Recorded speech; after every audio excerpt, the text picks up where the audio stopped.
Pangilan na ba tayo? Pangatlo. O ito, mga kababayan. Ito yung pinagtatalunan ng lahat. Ano nga ba ang mangyayari kasi talaga kay Digong Duterte kapag siya po ay hindi nakapanumpa? Okay?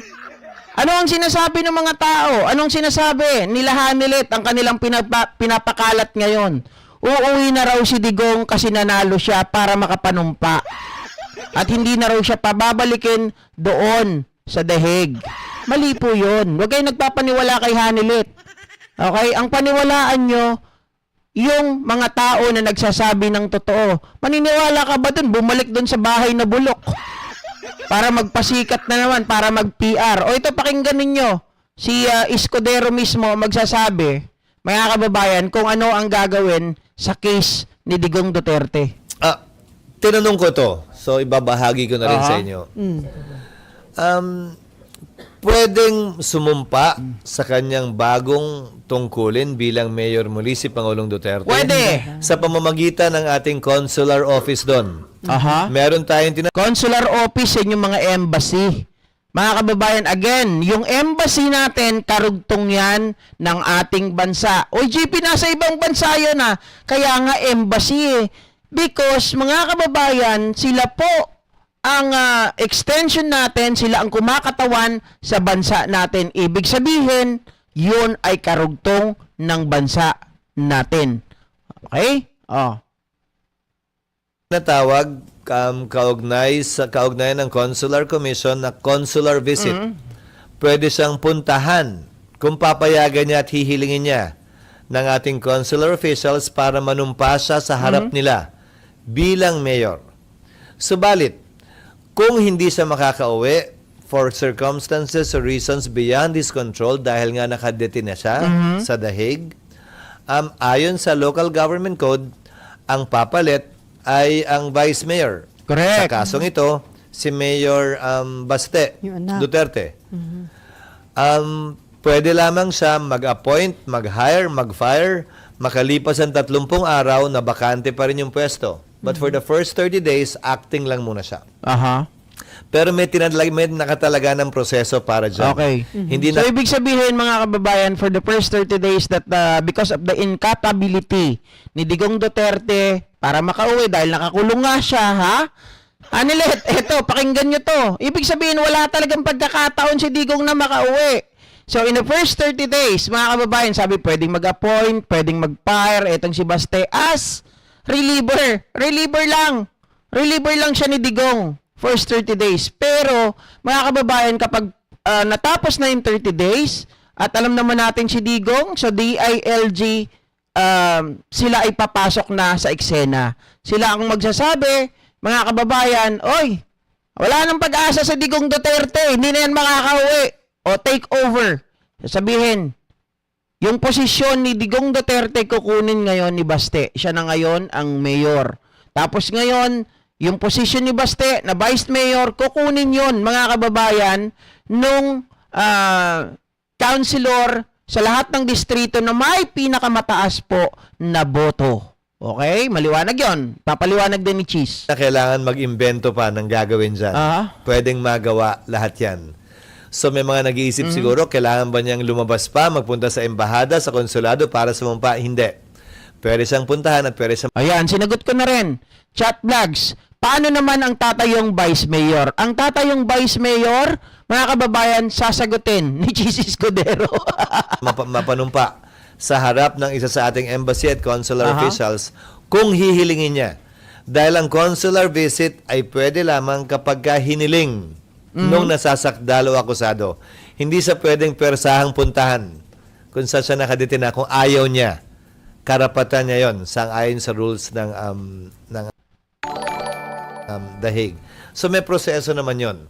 So ang mangyayari, yung acting vice mayor ay yung mag-acting vice mayor ay yung top-notcher kagawad. By ratio and proportion dun sa 3 distrito ng Davao. Okay. So titingnan ng kada distrito kung sinong may pinakamataas na ratio and proportion vote. Hindi automatic yung may pinakamadaming boto So yung number 1 ng District 1, 2 at 3, titingnan by ratio and proportion ng votes cast, ilan ang nakuha niya. siya yung uupo bilang acting vice mayor. Nakalagay din yon sa ating local government. Okay, maliwanag mga ka-GPnatics. Sa lahat ng mga nagtatanong, hindi na tayo nahirapan dito. Salamat po sa tulong nitong si Senate President Chis Escudero. Okay? Mga kababayan, si Digong Duterte kasi nung una, inaalam ko kung ano ba magiging proseso. Kasi di ba lagi kong sinasabi that Basti Duterte would be the acting mayor. At eventually, pwedeng ipasa. Pag si Digong Duterte sabihin niya, ayoko na. Nandito naman ako hindi ko magawa yung tungkulin ko. So, pwede nang pumalit sa kanya permanently si Basti Duterte. At ang papalit naman as Vice Mayor, sinabi ni Chis Escudero, mga kababayan, itong kung sino ang may pinakamataas na ratio and proportion dun sa 3 distrito ng Davao. At yun naman ang uupo na Vice Mayor. Okay? So maliwanag na maliwanag ito, nakita ko na to na-predict ko talaga to dati pa. 'Di ba? Natatandaan nyo? Salamat Ma'am Nerfe sa pag-share ng blessing. Sabi niya ganon. Anong sabi ni Ma'am Nerfe? Basahin ko lang yung kanyang comment. Ang sabi niya ay, love of money is the root of all evil, not money itself. Tama po kayo. Thank you for correcting me, alright? Not money itself. If they love money, they are compelled to do evil. Oy, tamang-tama talaga. Ang galing ni Ma'am Nerfe, no? Mga kababayan, sabi ko kasi kanina, money is the root of all evil. Sabi niya ganon, love of money is the root of all evil. Oo nga naman, yung nagmamahal sa pera, yun talaga, mga kababayan, yung pumapanginoon sa pera, yun talaga ang root of all evil. Tama, di ba? Sang-ayon ako dyan, ha? Norman Kalikdan, ang saya-saya sa Davao, naupo naman ang mga buitre, tuloy ang saya ni Pulong sa mga bebot. Baste, tuloy ang singhot.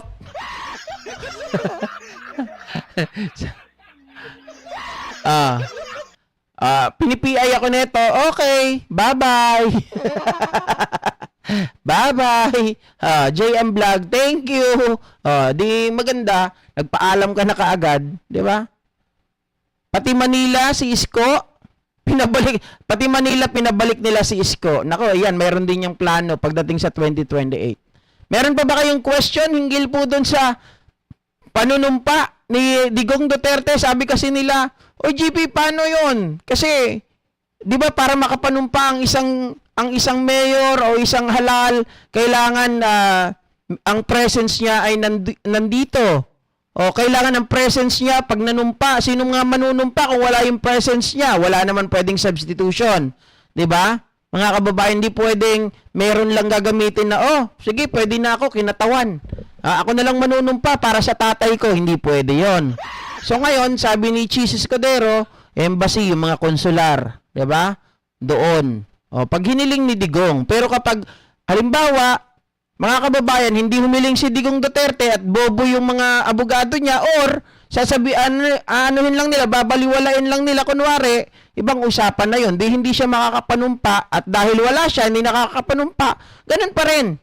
Diba? Pansamantala pa rin, mga kababayan, si Basti Duterte. At kapag talagang dumating na sa point na talagang wala nang pag-asa si Digong Duterte, then therefore, permanently hahawakan niya na yung position niya. Urong-urong lang hanggang paangat.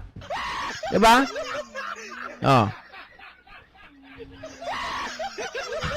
Hindi ko napansin GP Loco yun. Bayaan mo, tita, nakita ko naman. Sabi niya sa akin, PI ka, puro ka Interpol. Totoo naman. Hindi kayo Yan kasi Hindi nyo kasi nakita yun Diba? You didn't see coming the Interpol. Kaya nga nahuli si Digong depende pa raw yan sa taga-ICC kung papayagan si Digong na lumabas saglit at makapanumpa or kung hindi daw pumayag ang ICC. Hindi, guys. Hindi naman siya, palagay ko, papayag naman ang ICC dyan kung nandyan lang. Kasi konsular, ibig sabihin malapit lang yan. Nandun lang mismo sa kanila. 'Di ba? Ang lalapit mismo yung konsular. Mga kababayan, hindi naman siguro mahirap sa ICC na, sige, panumpain na natin to. Hanggang sumpa lang naman to Pasumpa sa, parang kantahan lang yan. Pasumpa ka pa. Nonsense din naman no? Papanumpain mo, hindi rin makakauwi. Kasi baka yung iba dyan umaasa. Kaya gusto pa mapanumpa pa si Digong. Huwag nyo nang panumpain. Sabi ko nga paasumpa ka pa.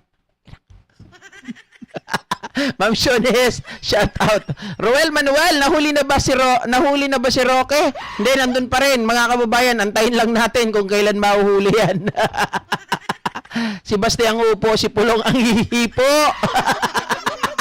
Ayos yan, mga kababayan. Sino ang magbibigay ng chicks? Okay, ito naman yung pag-usapan natin. Puro kayo kalokohan no? Pag-usapan